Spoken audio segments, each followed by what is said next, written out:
Welcome to another Spiritu release.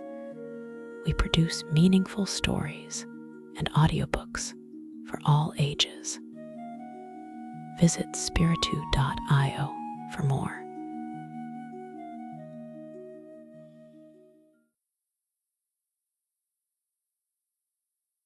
The Frog King, or Iron Henry. A fairy tale by the Brothers Grimm. In the old times, when it was still of some use to wish for the thing one wanted, there lived a king whose daughters were all handsome, but the youngest was so beautiful that the sun himself, who has seen so much, wondered each time he shone over her because of her beauty. Near the royal castle there was a great dark wood, and in the wood, under an old linden tree, was a well. And when the day was hot, the king's daughter used to go forth into the wood and sit by the brink of the cool well, and if the time seemed long, she would take out a golden ball and throw it up and catch it again, and this was her favorite pastime.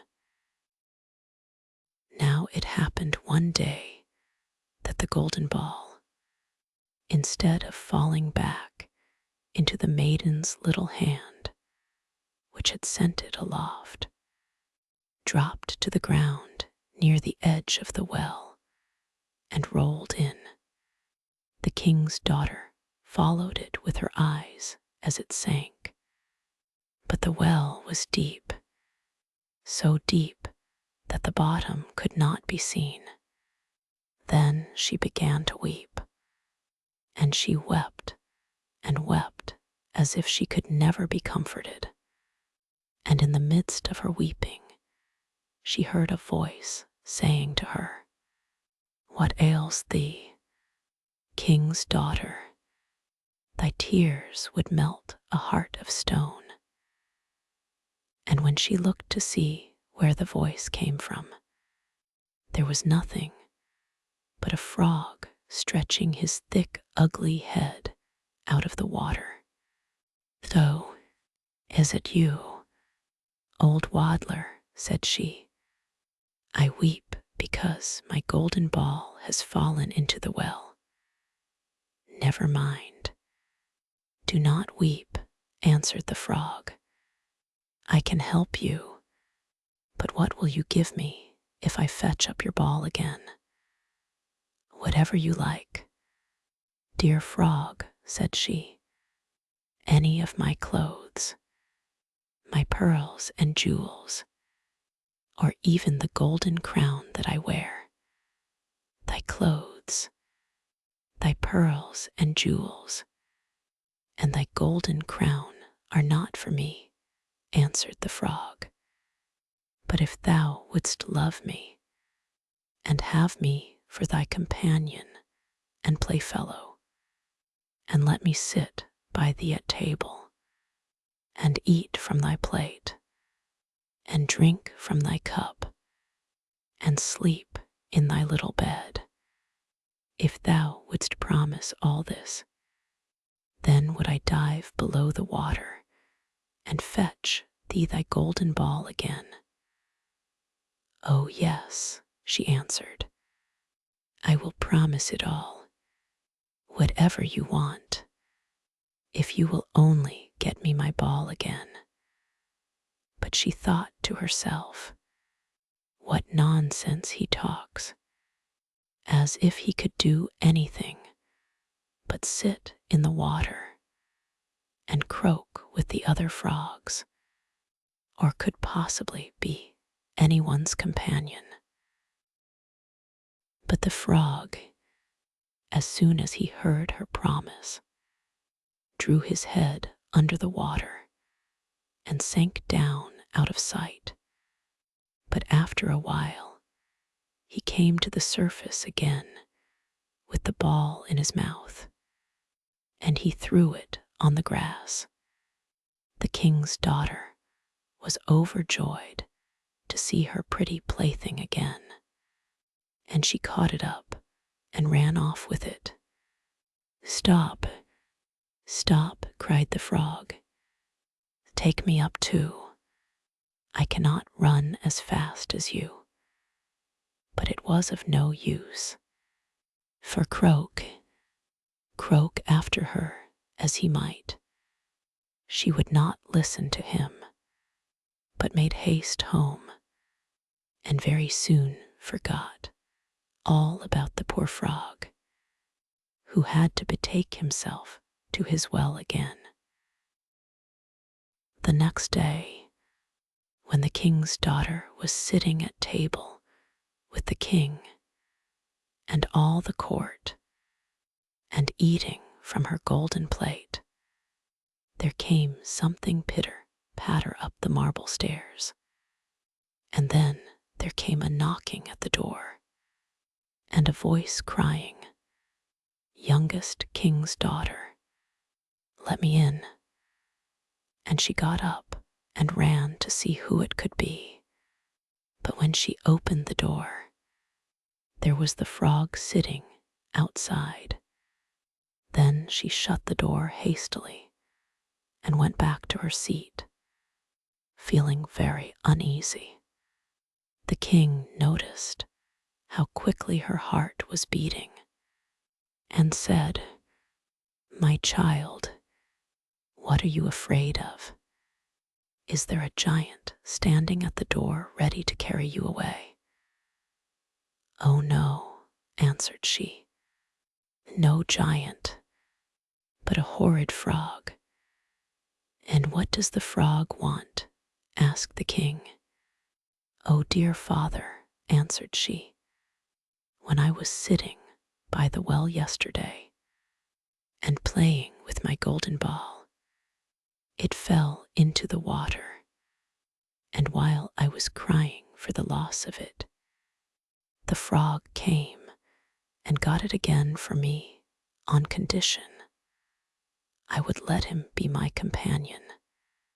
But I never thought that he could leave the water and come after me. But now there, he is outside the door, and he wants to come into me." And then they all heard him knocking the second time and crying, "Youngest king's daughter, open to me. By the well water, what promised you me? Youngest king's daughter, now open to me." "That which thou hast promised must thou perform," said the king. "So go now and let him in." So she went and opened the door, and the frog hopped in, following at her heels, till she reached her chair. Then he stopped and cried, "Lift me up to sit by you." But she delayed doing so until the king ordered her. When once the frog was on the chair, he wanted to get on the table, and there he sat and said, "Now push your golden plate a little nearer, so that we may eat together." And so she did, but everybody might see how unwilling she was. And the frog feasted heartily, but every morsel seemed to stick in her throat. "I have had enough now," said the frog at last, "and as I am tired, you must carry me to your room and make ready your silken bed, and we will lie down and go to sleep." Then the king's daughter began to weep, and was afraid of the cold frog, that nothing would satisfy him, but he must sleep in her pretty clean bed.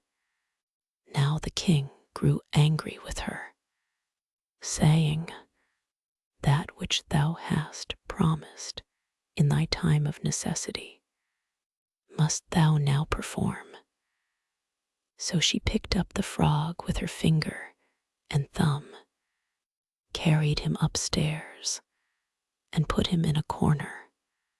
And when she had lain down to sleep, he came creeping up, saying, "I am tired and want sleep as much as you. Take me up, or I will tell your father." Then she felt beside herself with rage, and picking him up, she threw him with all her strength against the wall, crying, "Now will you be quiet, you horrid frog?" But as he fell, he ceased to be a frog and became all at once a prince with beautiful kind eyes. And it came to pass that, with her father's consent, they became bride and bridegroom, and he told her how a wicked witch had bound him by her spells, and how no one but she alone could have released him, and that they two would go together to his father's kingdom. And there came to the door a carriage drawn by 8 white horses, with white plumes on their heads, and with golden harness, and behind the carriage was standing faithful Henry, the servant of the young prince. Now, faithful Henry had suffered such care and pain when his master was turned into a frog that he had been obliged to wear 3 iron bands over his heart to keep it from breaking with trouble and anxiety when the carriage started to take the prince to his kingdom. And faithful Henry had helped them both in. He got up behind and was full of joy at his master's deliverance. And when they had gone a part of the way, the prince heard a sound at the back of the carriage, as if something had broken, and he turned round and cried, "Henry, the wheel must be breaking." "The wheel does not break. 'Tis the band round my heart that, to lessen its ache, when I grieved for your sake, I bound round my heart." Again, and yet once again, there was the same sound, and the prince thought it must be the wheel breaking, but it was the breaking of the other bands from faithful Henry's heart, because it was now so relieved and happy.